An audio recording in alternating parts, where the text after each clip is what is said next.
Hey y'all, welcome back to my channel vstreetlove. I'm Vanessa, my pronouns are she, her, and on this channel I like to make silly gaming videos. And today I want to talk about my experience with DreamCon in 2026. And I want to say thank you again to the Sims team for sponsoring my trip to DreamCon. So, let's talk about it. Okay, so the Sims asked me to join their shenanigans, and they also asked me to be on a panel talking about The Sims. Me! I was on a panel moderated by Amare, you know, the musician, artist. She's the one who sings the Sad Girls song, and she sang a song that they used for the trailer for Royalty and Legacy. I would play it, but I'm not trying to get demonetized. So she was hosting the panel, and then Ebonics, Spring Sims, a game developer named Shamel, and me was on the panel. Me! They asked me to sit even platform with Ebonics and Spring Sims. And a game dev. I'm just like, ow! The game dev who was responsible for Love Struck, amongst other things. Black woman, mind you. Black woman responsible for Love Struck. Can I get some claps? Clapping emojis, okay, in the comments. It was an experience. And that was not the only Sims related panel I was on. Leela Bobina, you know, my streamer friend who we've played Mecha Chameleon together, had a Sims like trivia game show panel. And she asked me and Nard Villain and Miss Riss to be on it. And so I was like, okay, sure. And she asked the toughest Sims question of my life. I thought I knew Sims, and then Leela started asking questions. And I was like, I don't know a damn thing, apparently. That's how I started my day. So let's start from the top. DreamCon is a convention for Black folks who are nerdy. Folks of anime, gaming, pop culture, and just like who are nerd coded. That's who DreamCon is for. I went in 2025. I went again in 2026. They said this year that they sold 45,000 tickets. So that con over the 3 days had up to around 45,000 people. Last year, I didn't even know to download the app because I had never been to a con before. DreamCon 2025 was my very first con ever. And I was very concerned that I was not going to be amongst like my people. You know, like I was like, oh, I'm not an anime fan. So I was concerned that I was like taking up space of Black nerds. And then I got there and then I was like, oh my God, am I a Black nerd? Like, yeah, I don't know anime stuff yet. And I know I owe y'all watching anime. We need to do anime watch parties now. Cause I'm like, I can't go to DreamCon or BlurredCon. DreamCon for a third time, BlurredCon for the first time and not watch anime. So that is what we're going to be doing for the rest of the year. I got to prioritize that. I feel like anybody can go to DreamCon. Yes. But I also want to make it very clear that like, if you're not a fan of anime, gaming, sports, music, pop culture, nerdy stuff, like you can go, just like don't be offended if you don't get it. Like I think that's my biggest concern as it continues to grow. Again, it was my second year. It's like I tried to be really mindful last year, my first time going, because I wasn't sure if I belonged. Everybody was super friendly and I tried to be friendly as well. So it's not even like that. It's just more so like this is a space that is clearly curated for a certain type of person. And it needs to stay safe for that type of person. So if it grows, if more people show up, great. As long as the core of who it was built for is still celebrated, that's what matters. I've seen some comments too that's like, oh, DreamCon is for dreamers. It's not just about the anime and the video games and the sports and the pop culture, whatever. Like, yes, and it's a convention. And these types of conventions are for the nerdy folks, Black nerdy folks to be specific. And as long as they continue to be celebrated in the space, I think that DreamCon will be doing what it's supposed to be doing. So the convention took place Friday, Saturday, and Sunday. Those were the official dates for the convention. I came in on Thursday. Again, The Sims sponsored my trip. So it's like they paid for me to come in. They paid for me to stay. I stayed at the Four Seasons. Super fancy. I never obviously stayed in the Four Seasons before. Thursday evening was the YouTube Creator Collective Party. So if you are a YouTube creator, a YouTube content creator, you make videos, you post videos, you get invited to these events that they do every now and then, typically around events or special occasion little things that they're trying to do, but it's basically a little party And so the YouTube party was on Thursday. So went over to the YouTube party. It was really cool. After that, on Thursday night, there was also a DreamCon creator event as well at a bar. So I think this is the DreamCon creator event. The next day, so Friday morning, we had brunch with the Sims team. So the Sims team, it happened in the hotel, and it was a lot of food. I cannot understate to you, that was a lot. It was a lot of avocado and just salad-y stuff. Yeah, this was the entree. After that salad, I cannot understate all of the food. And then just to be clear, there was dessert after this that I don't even think I filmed because I didn't eat it. I got sidetracked with getting a tooth gem. I don't know if you can tell, but if I smile, you can see right here, I have a heart that I did not have before the trip. Now, they had the option. These were legitimate options from a legit company. A custom-made plumb bob, a starburst, or a heart. And I gotta say, I got the heart because of vstreetlove, which is also such a funny activation for the Sims team to be like, yeah, you know what? We'll have tooth gems too. I think maybe it was like a Houston coded thing to do. So then after that, I needed to go pick up my badge. By the time I picked up my badge, it was time to go to the first panel. So the first panel was called Plumb Bob Showdown, a Sims game trivia show or something like that. And that's when Leela had all these trivia questions and she was asking us, me, Nard Villain, and Miss Riss. And Leela was, she was stretching the limits of my Sims knowledge, okay? And she had like a whole setup. She made a whole game board, like a digital game board with cards that would pop up and little videos and all this stuff. But we had some technical difficulties. So she has promised that we will actually be doing Plumb Bob Showdown on Twitch at some point. So we will all be sharing a stream together and we will be doing it again on live stream. So I'm so excited for that. We still need to coordinate the actual details of when we're going to do it, but that should be coming soon. So I am like super excited. This was my view from the first panel, which was super cool, just to kind of like see people in the crowd. Yeah, like I said, Leela was asking questions, and she was asking what she kept saying, I thought these were easy questions. They were not easy questions. She was asking the most difficult questions of all time. Then she would ask a question that she would say was a hard question, but I knew those. Like an example, this isn't a direct example, obviously, but just imagine the vibe of her easy questions were like, what's Bob Pancake's social security number? And there would be so many layers to that question, right? 1, didn't know the Sims had social security numbers. 2, how would I know Bob Pancake's social security number? You know what I mean? And like, of course, the Sims doesn't have social security numbers. That's not a real question that she asked. But like, that's what the energy felt like in the room when she would ask a question.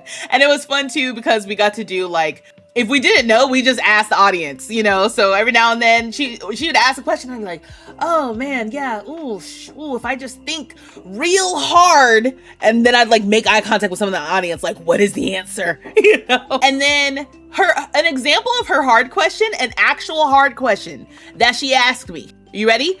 She was like, what is the item that you have to bake that has a high chance of setting your Sims on fire? Anyone? Does anyone know that? Because I did immediately. It's 2 words. There's an item that you have to bake. And she said and then another thing I think was part of the question was, it's shown up in multiple games.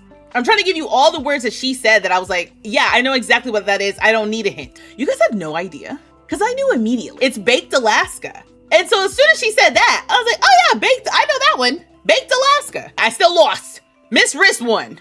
I think I got 2nd place. Nard lost. I lost, Nard lost, Miss Riss won. So I am looking for an opportunity to redeem myself for sure. My first panel with Leela Bobina, that ended around like 3 or 3:30. And so I had another panel to do sponsored by The Sims that night at 7, okay? So I had between 3:30 and about like 6:30 to just kind of mill around and figure out what to do. So in those 3 hours, I saw cosplay. Of course, Doodle Bob ate down. I saw the Black Panther, okay? Me and the Black Panther. Wakanda forever. You know, y'all know what it is. Y'all know what time it is. But I was hanging out with D-Sims. I was hanging out with Troy from It's Me Troy. Okay. And I was like, because I had met them before. I had met Ebonics before. I met Ebonics last year at DreamCon. So that was cool. So seeing her again, dope, obviously. And then we shared a panel later. We'll get into that later. But like meeting people that the person who does all the Simlish songs, Samara is her name. Met her, hung out with her. She's cool as hell. It was just cool. Like people who I didn't meet before. Like, for example, Tay was there. Large Tater Tots. Tay was there, but I had already met Tay at TwitchCon. So I was like, I know Tay. I think, and then Nardvillain, obviously, but I met Nardvillain last year and Spring Sims last year. So it kind of felt cool because it's kind of like a reunion because like last year I was hanging out with Nard in Spring basically the whole time. Anytime I left my I almost said apartment. Anytime I left my hotel, I was just like, where's Nard, where's Spring? Last year. And this year, it was more of the same, but now it's like, oh, like I actually know Nard. I actually know Spring. It's cool. So yeah, so me, I think Nard, Spring, maybe Spring too. And D-Sims, partner was there as well. We tried to get into the I just want to sing Broadway songs and whatever else too that I saw clips of last year that looked lit as hell. And that was, when I tell you, that was the one thing I was trying to get to see. By the time I came over there, the panel was full. They didn't have any more seats. They couldn't let anybody else in. So then we went to Trap Karaoke. We were there for a little bit. Someone rapped all of Family Ties. A non-black person, mind you, did all of Family Ties. Do I have a little clip of that? Oh yeah. But I don't know if I can play it without getting demonetized. But he really did do the whole thing. He's saying the whole thing. And in my mind, I was like, dang, I should have, because I was like, what do I know from top to bottom, damn near, with no help? Because there's no lyrics. You just got to know it. I think they can play a version with the lyrics if you want. But like, that was the instrumental. He did the whole thing. I was like, oh, okay. And I was like, you know what song I would have done the whole thing of? I know from top to bottom.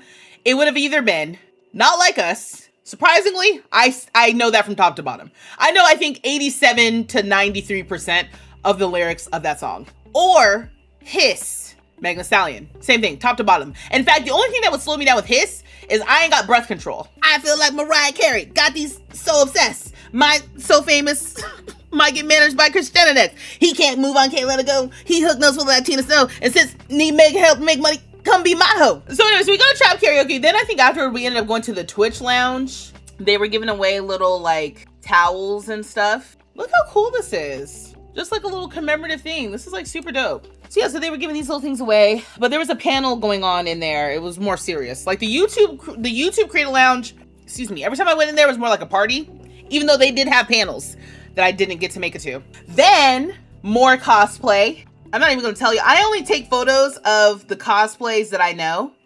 Somebody was Chef. Oh my gosh, look at this person's Sims cosplay. Look at this. Look at this. And in case you can't see what's happening, it's literally, she had the little plumb bob on, but then she also had like the little social options near the plumb bob. Isn't that adorable? Like, honestly, loved it. And then I took a video of these poor ladies on the floor because they just look so good, but they were clearly so tired because they were like, child, do whatever you want. Do what you will. But they look so good. Then it was like, well, what are we gonna eat? So we tried to go and get food. The lines were super, super long for that. Then we had to, I think, meet up with the Sims team to like film some content for them. And so by that point, it was like already like 5:36 and I had to meet up at like 6:30 for the panel. And so I was saying like, I haven't eaten anything since brunch. I haven't eaten because when it was finally time to go and like try to eat, the lines were so long for food. And that's my one criticism about DreamCon is the food situation is crazy there. It's crazy. The lines are super long for everything. So I realized that in the convention center, there is a grab and go food area for you to go down there, get something to eat real quick. And there were no lines in there. It's on the first floor near one of the main entrances. I went down there. They had like sandwiches, chips, I think some like grab and go kind of like drinks in bottles grabbed some water, I think, and then was able to kind of like wolf it down real quick. Ran into somebody from chat, then, you know, ate real quick, and then went back to get ready for the panel. So then at that point, meeting up for the panel, we were just kind of waiting around for things to get started. We did a tech check, whatever. And then, yeah, basically once Amare showed up, everybody came in, everybody got these like little free little plumb bob headbands. You could see the amount of people who were in the crowd. We did the panel. Amare asked us some questions. I mildly blacked out. So one of the questions they asked was, what do we want to see in the game? And I did have an, that was one answer that I definitely was prepared for. On stage, in front of a couple hundred folks, the Sims team, and on the panel with me, a game dev. What did I say when they said, what do you want in the game? Hey, I like that one. I've been on my own private campaign to get an Afro pick in the game because we have some clutter that's like a comb and a brush, and I'm like, I don't use that. I use an Afro pick. So, yep.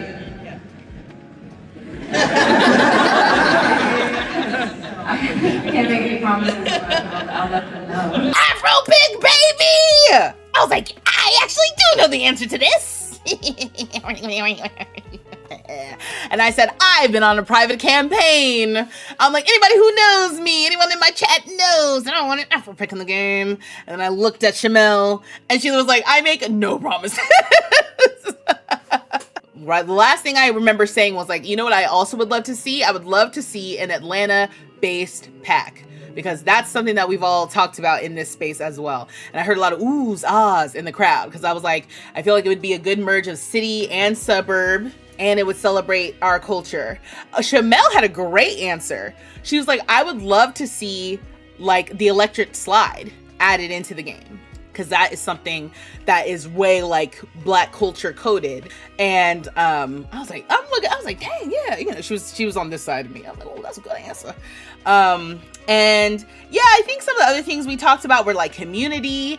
One of the questions was like, what has my community taught me about the Sims, or something along those lines. And I was talking about how you guys teach me stuff about the game all the time, and how you guys encourage me to just kind of like push myself with the game. How it's because of you guys that I've become such an advocate for the Get Together pack, because I love having my Sims do stuff together and have parties and stuff. So, you know, it was cool. It was the panel was really about celebrating community. That was the core of the panel. And so it was really cool to be able to do that, especially being on the panel again with Ebonics, the Ebonics, and Spring Sims. Hello. Like, to me, I was like, I said in my little recap video, I was so honored, because I was like, I am on the same panel as Ebonics and Spring Sims. Wow.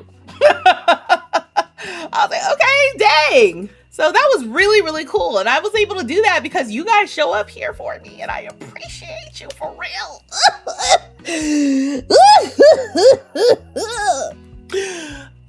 You know, so it's like we've been on this journey together.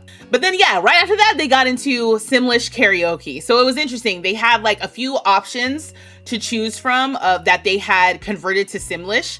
And Amare kicked us off. So she did her song in Simlish.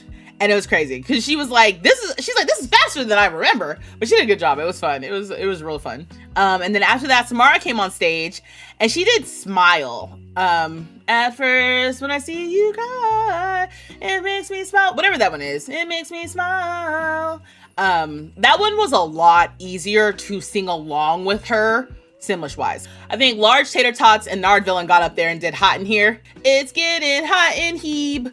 Ooh, oofla, offla, glurp, oobla, eba, ooh, I don't remember the words, but it was actually, that one was also pretty good to sing along to, because that one I know well enough to know kind of like where the indentations and stuff need to go. Really, it was really, really fun. And then after that, some people came on stage and they did Hot and Cold by Katy Perry. Just some fans in the stands. Another one that was very, like, way easier to do than Amare's song, because it was just slower and you just like can catch up a little bit faster. Even if you don't exactly remember how Hot and Cold goes, it was just very, very slow to do each word like this, you know? Like so that was really, really cute. It was fun.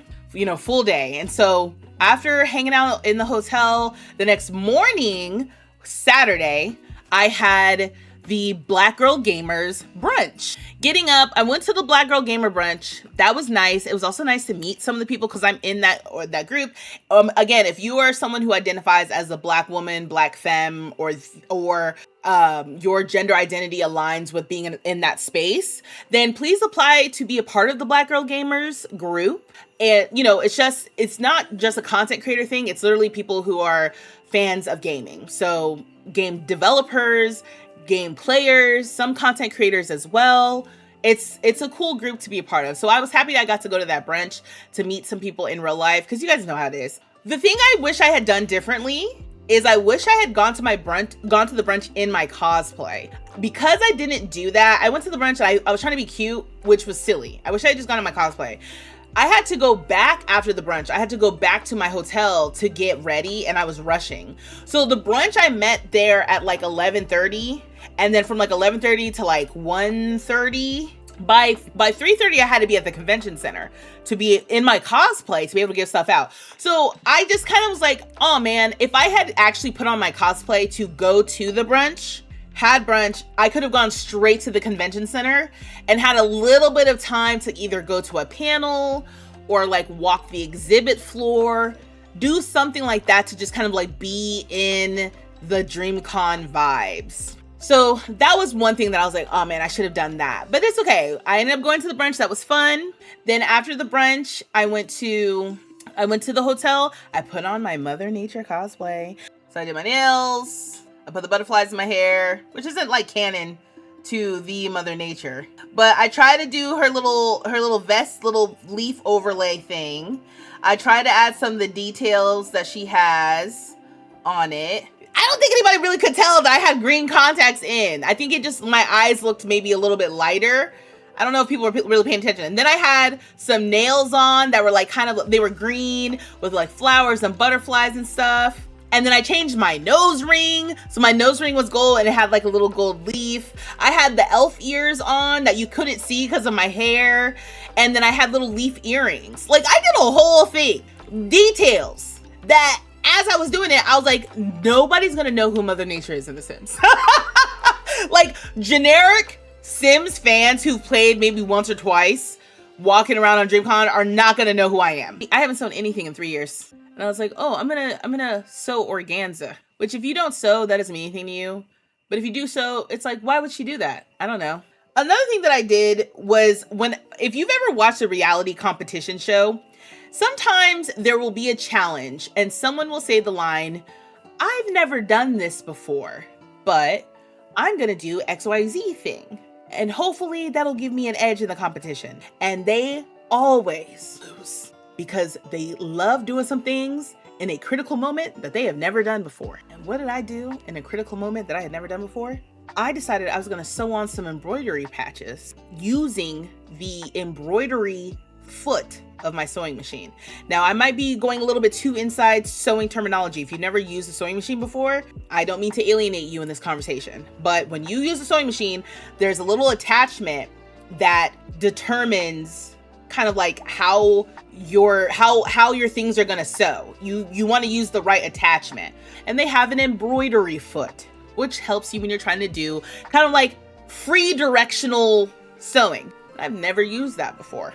These patches on this organza, I bought these off Bezos' website, and it was like, I was trying to sew them on, and I was kind of having a hard time, and I was like, isn't there an attachment I can use that I could sew in any direction? This one you can free sew. But I never used that before. So I was trying it, and at first it was kind of giving me a hard time, and I was like, this is why you don't do things you've never done in critical moments. Then I got the hang of it, and I was like, yo, am I gonna start sewing again? Because this shit is lit. I did my cosplay. I dressed up, super excited. I went to meet the other Simmers. And so these were the other costumes, or the other cosplay. We had some cow plants. So we have Samara on this side. It's Samara, D-Sims, and then this is Isabel.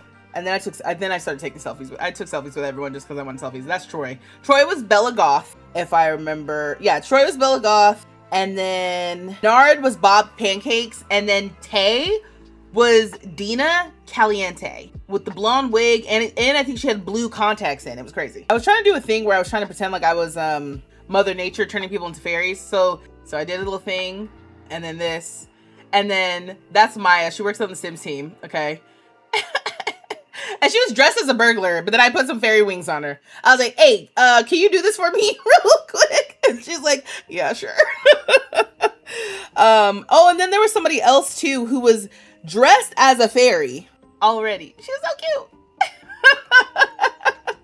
So after we gave out merch in our cosplay, we went to the YouTube lounge, we hung out for a little bit, and after that, I walked a little bit of the exhibit floor. Because the basketball game was that night, it was like we had to go back to the hotel and change to go to the basketball game. And I was a little annoyed because I was like, I'm running around again. I haven't been able to be on the floor. I'm barely in my cosplay. After the YouTube lounge, I do walk, and after walking the floor, we go back to the hotel, and the Sims team had already been back there already, and so they were trying to help us organize getting over to the basketball game. And so I was kind of like, that felt like I was rushing upstairs, and I was worried they were gonna leave me.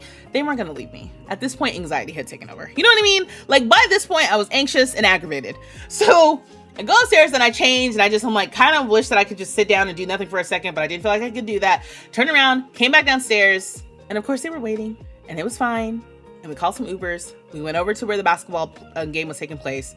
They had some like the box seats this year. So it was kind of like a different section where there was like nicer chairs and like some tables and stuff where we could order food and we could order drinks and watch the game. So like at that point, it was like calming down, chilling, eating, spending time with people. That was a lot of fun. And then after that, went back to the hotel and they were like, y'all want to go to the club? And we went to some club and we hung out. I was like, what? And it was cool. It was fun. I did a little dancey dance. But then I went home a little bit earlier than everybody home. I went back to the hotel a little bit earlier than everybody else with a couple of other creators. Cause I was like, that was fun. But I gotta pack cause I gotta leave. And I was sad, but also I was like, okay, you know what? It's fine. Like I'm ready to just go home. And I was sad because Issa Rae was on Sunday. So I was like, oh, you know, I'm missing Issa Rae. I'm missing more just DreamCon moments. Like that kind of sucks, but whatever.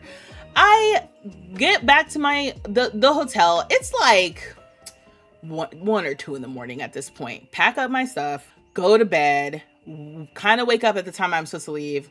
And I see Delta says that there's a delay for my flight. I was supposed to fly out at like 11. Now I was flying out at like 1.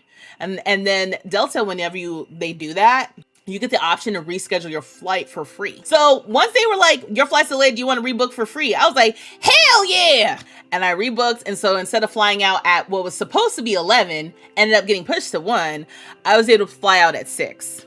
Which meant I could stay on Sunday. I saw Issa Rae speak at the fireside chat, which was so cool. I got to hang out with Leela and Nard a little bit longer. I also got to go to Twitch had a brunch. So I got to go to the Twitch brunch, which was really cool. And saw Miss Riss again. Hung out with Spring some more, and Nard was able to go back to the floor, to the DreamCon floor, and walk around a little bit more, which is all I really wanted to do, was to walk around and, you know, see the vibes and talk to folks and maybe buy stuff. And then after that, headed back to the hotel, grabbed my stuff, went to the airport, and then flew back to New York City. And I was back in my bed at like 1 or 2 in the morning.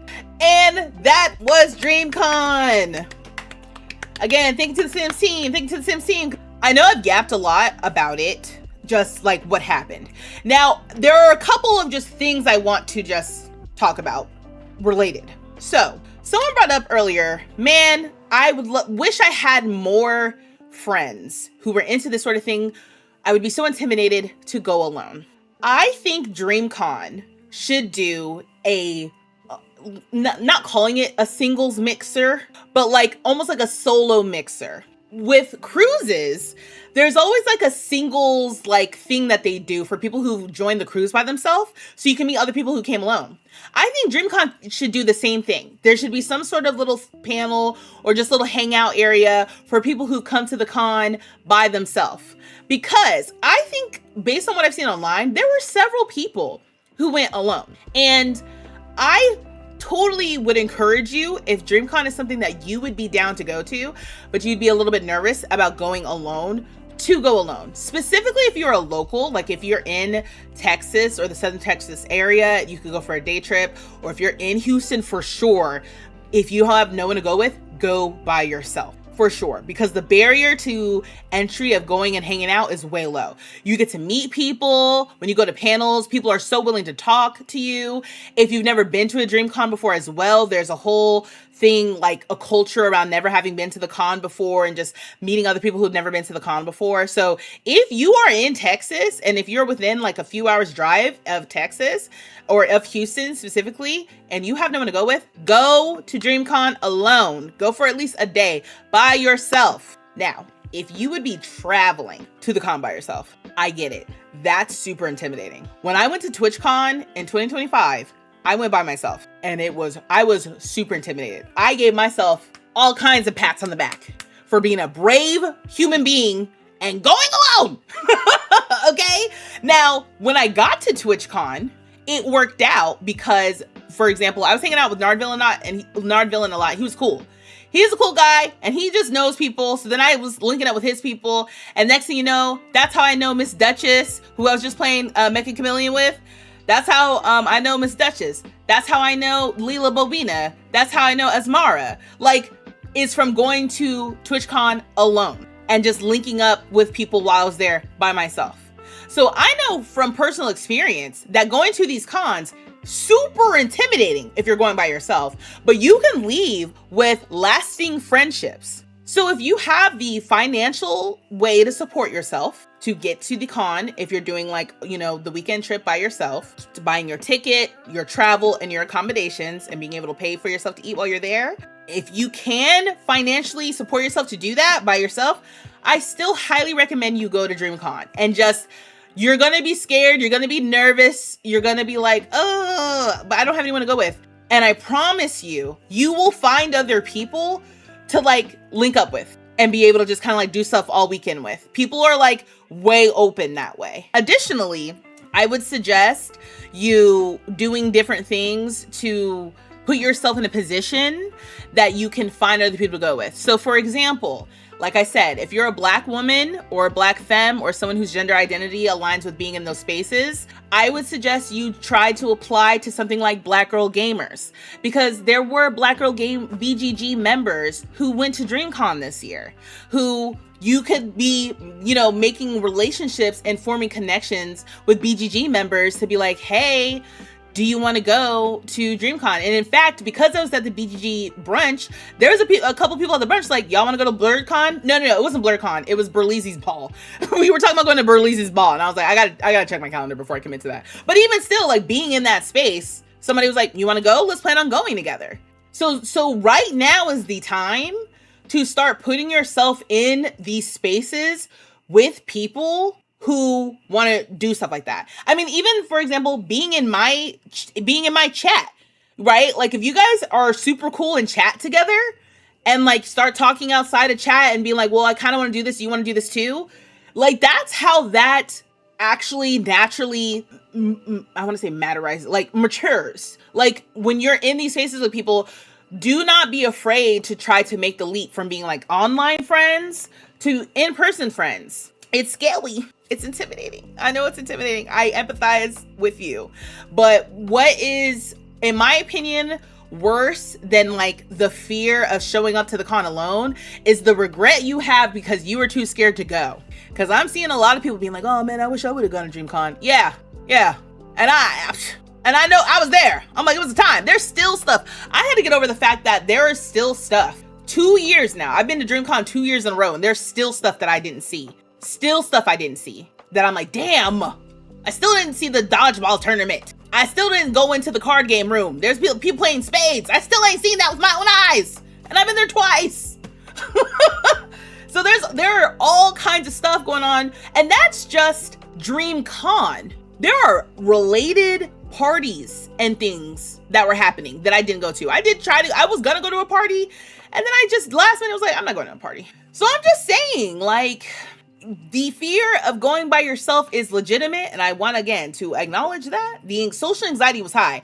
My thing about people saying that they have too much social anxiety to go to DreamCon, lucky for you, DreamCon is a space for Black nerds. Hella people there have social anxiety. The people who are outgoing there are outgoing as far as the nerds are concerned. You know what I mean? You're seeing the outgoing nerds, the outgoing anime nerds, the outgoing video game nerds. Those are the outgoing people that you are seeing doing the most. And content creators. Some of us, that's our job. Our job is to show up and be outgoing. Like, that is the job of being a content creator. So don't let that push you into thinking that the only people who show up there are people who act like that, because that's not true. There's a lot of socially anxious, neurodivergent folks who are overwhelmed and overstimulated who also go to DreamCon. So I keep seeing all this, oh, I have too much social anxiety. You are in good company. That's what the con is for. People who like don't get outside often but want to get outside. For me with DreamCon, there are two main things with DreamCon that I'm always thinking about. One, the food situation. The food situation in the con is a little bit, it's a lot. They need to figure that out. I don't have a solution because I don't do events. I don't know if it's more vendors. I don't know if it's the same amount of vendors with fewer options. You know what I mean? Like, you show up and you get one thing. Some of these vendors have like several options. I'm like, no. You get one thing. Because even the Chick-fil-A, they have a Chick-fil-A station in the convention. That line was always long. And when you show up there, you're only getting what, a chicken sandwich and a drink. I don't know why the lines were so long. And the reason why I'm harping on that even more is because now that I have been to TwitchCon, there are no lines for food at TwitchCon. Or if there is a line for food, there's at most like 5 people in front of you. At DreamCon, you might have like 30 people in front of you in the line for food, minimum.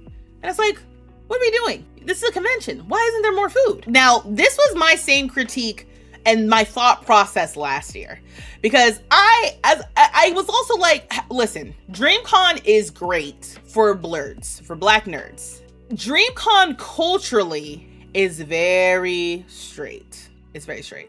Now, I know all the gays were there. There were gays there. I myself included, right? I know we're there, but culturally, it's very straight. It is. And I do think that could be more done to be mindful of that. They did have like an LGBT meetup that I couldn't make because, like I said, my time management was piss poor this time. So I think there were some elements of that. And for me, if there was a survey that was given out about DreamCon specifically, I would talk about the food. I would talk about the solo mixer that they need to have. And I would talk about, yet again, more LGBT stuff. And I think they had fewer LGBT panels this year than last year. But I will say panels are not, how can I say this? Panels are like approved by the DreamCon team, I think, but like who comes up with the panels, it's very like community focused. It's gathered, the panels are gathered from the community, which might be like all cons. I just am not familiar. Again, DreamCon is like the main con that I've interacted with. Yeah. And it's like, who is RDC but a group of men? And that's just what it is. That's just what it is sometimes. So I like DreamCon. I think it's fun. I love the fact that something like that exists is super cool.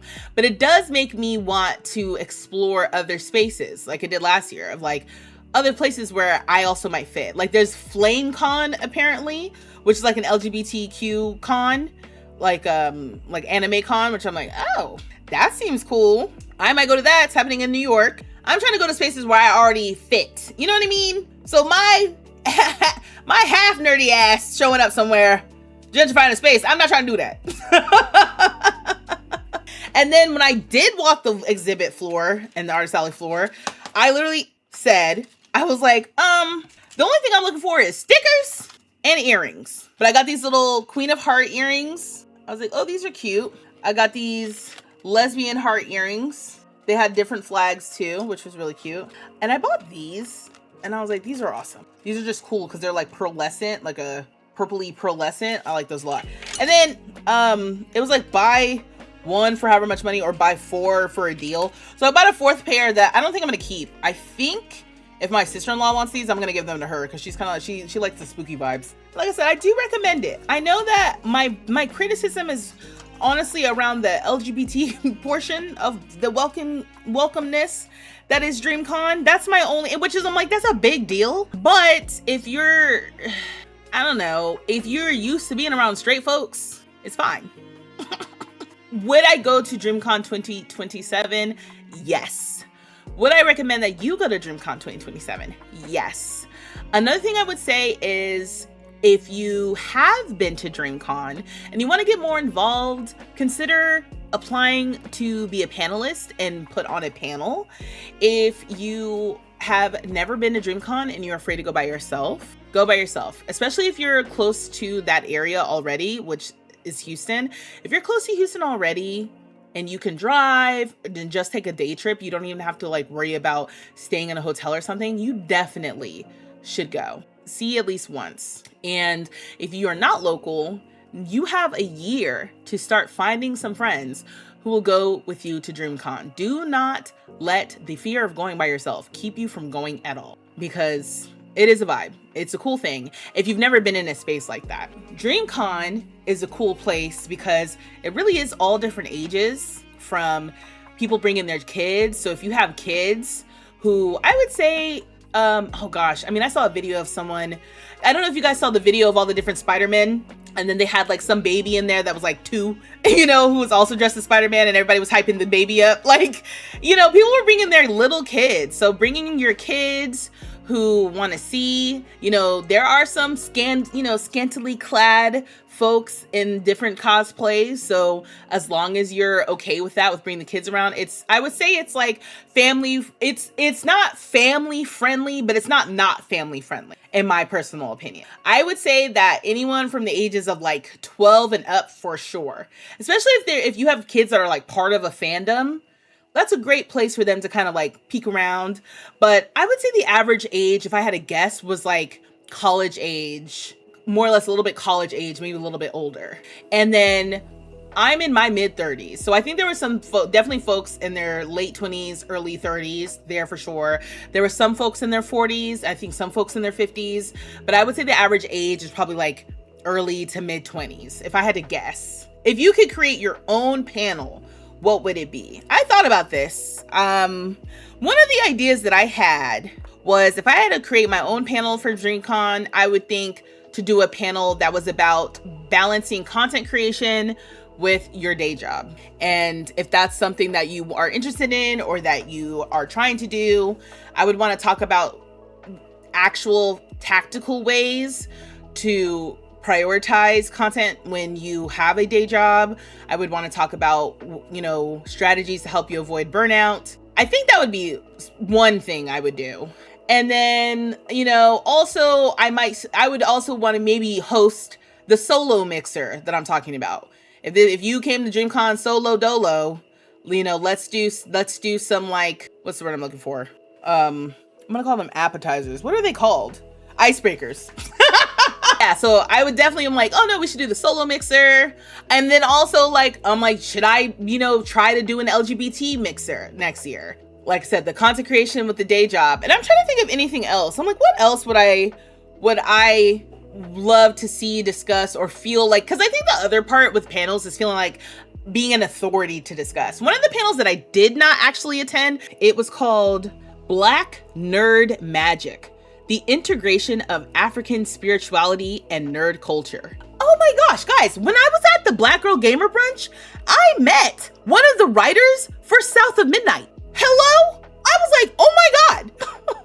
And like, she was keeping it real chill too. She had to be coaxed into telling everybody that she was one of the main writers for South of Midnight. It was crazy. It was like, wait, what? That's what I mean about the Black Girl Gamer group, y'all. Like, get into different groups, different collectives. Black Girl Gamers is not the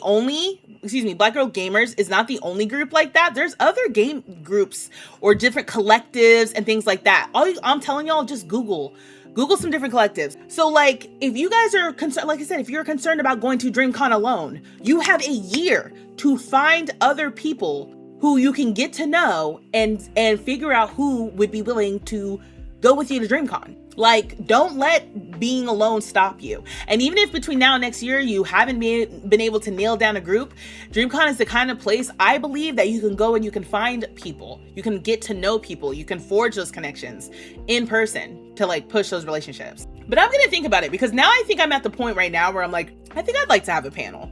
I just want to feel like it's a topic that would be interesting to people, that I feel like I have enough authority to talk about, and I'm not just kind of talking out of my butt. Like, yeah, like I said, I thoroughly enjoyed myself. I thoroughly enjoyed being able to go with the Sims team. So I've been saying it from the rooftops. Thanks again to the Sims team for sending me, for sponsoring for my trip, for asking me to be on the panel. Like, it was really, really good. And coming back from that definitely helps re-energize me. Thank you to my members for helping make this video possible and for supporting me on my journey to becoming a full-time content creator. If you would like to become a member for access to exclusive Black Girl emotes, as well as other benefits that are yet to be determined, TBD, please check out the description below. And until next time, y'all.